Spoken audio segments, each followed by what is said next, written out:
Dans cette maison se cachent de grands champions.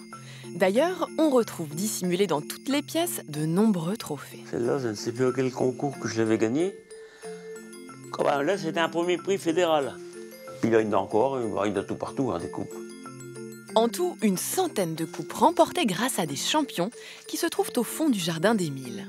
Allez, mes enfants, allez, allez, mes enfants. Ces pigeons voyageurs sont des bêtes de concours. Ils sont capables de traverser la France en une journée, tout en affrontant le mauvais temps. Toi, t'es un fou. Ces pigeons un peu fous sont en fait de véritables athlètes. Pour nous en rendre compte, Émile va tenter de nous montrer son meilleur pigeon. Je l'ai encore loupé. En plus de s'attraper difficilement, un pigeon de compétition a surtout une silhouette particulière. Qu'est-ce qu'il faut? Il ne faut pas les laisser grands. C'est des sportifs, il ne faut pas qu'ils soient grands. C'est les muscles qu'il nous faut. Il faut faire de l'entraînement, parce qu'après, quand c'est la compétition, ils volent 1 heure le matin et 1 heure le soir. Ça, c'est indispensable. Pour avoir des muscles durs, pour être la forme. On appelle ça la forme. De l'entraînement donc, mais aussi de la discipline. Va à ta place, va à ta place. Là, il va à sa place, lui. Le principe des compétitions consiste à lâcher des milliers de pigeons concurrents à plusieurs centaines de kilomètres de leur pigeonnier. Le premier arrivé chez lui gagne la course. Et l'arrivée du pigeon, c'est le moment préféré d'Émile. Voilà, je me mets là, souvent c'est ma place ici. Et quand on le voit arriver, c'est magnifique. Ah ouais, c'est le plus beau de tout. Moi, je me verrais mal jouer aux pigeons si je ne les verrais pas arriver. Ils viennent à une hauteur fantastique, 700-800 mètres d'auteur qui viennent. Et il faut voir comment ils tombent, comment ils se priment sur la fin. Le cœur, il fait de ça quand on les voit arriver. Et on est heureux.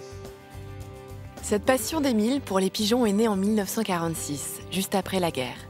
À cette époque, ce sont surtout les mineurs qui pratiquaient la colombophilie. À être enfermés 8 heures par jour dans la mine, ils avaient trouvé là une passion qui leur permettait de regarder le ciel. Depuis, cette discipline s'est transmise de génération en génération.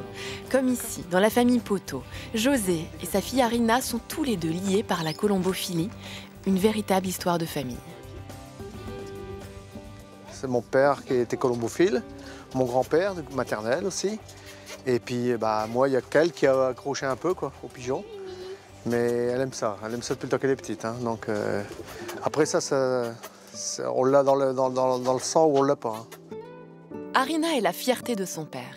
Elle est devenue, à l'âge de 6 ans, championne de France 2012 dans la catégorie débutante. Un titre qu'elle a remporté grâce à son pigeon qui se prénomme Champion. On a su ça par le président de la région normande qui nous a dit ta fille elle sera sûrement première nationale. Alors ça m'a fait un choc. Ouais. Mais enfin, c'était content pour elle, Voilà. Je pense que elle est championne de France et puis quand je vais la voir monter ce podium, ça va être terrible, Arina a son propre pigeonnier. Elle tient à nous présenter son pigeon préféré, Mimi. Ce pigeon lui a fait craindre le pire. Pendant 18 jours, ce volatile n'a donné aucun signe de vie. Papa, il a mis un concours de pigeons, enfin de vitesse. Et Mimi, elle s'est perdue pendant 18 jours. Et je demandais chaque fois à mon père, papa, Mimi, elle est rentrée. Il a dit non. Le dernier jour, elle est revenue.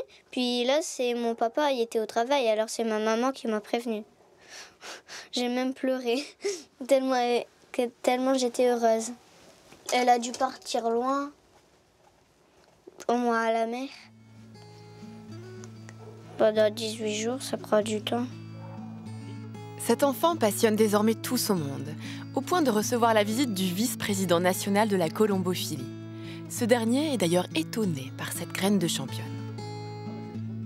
C'est magnifique, c'est la relève, donc on ne peut qu'apprécier. Et puis, c'est exactement ce qu'il nous fallait, ce qu'il faut dans tous les loisirs aujourd'hui. Il faut qu'il y ait des jeunes qui arrivent et qui prennent le relais, Donc, à mon avis, là, on est sauvés à ce niveau-là. Il existe aujourd'hui en France 20 000 colombophiles et la moitié d'entre eux sont du Nord-Pas-de-Calais. Preuve qu'ici, cette discipline est une véritable religion.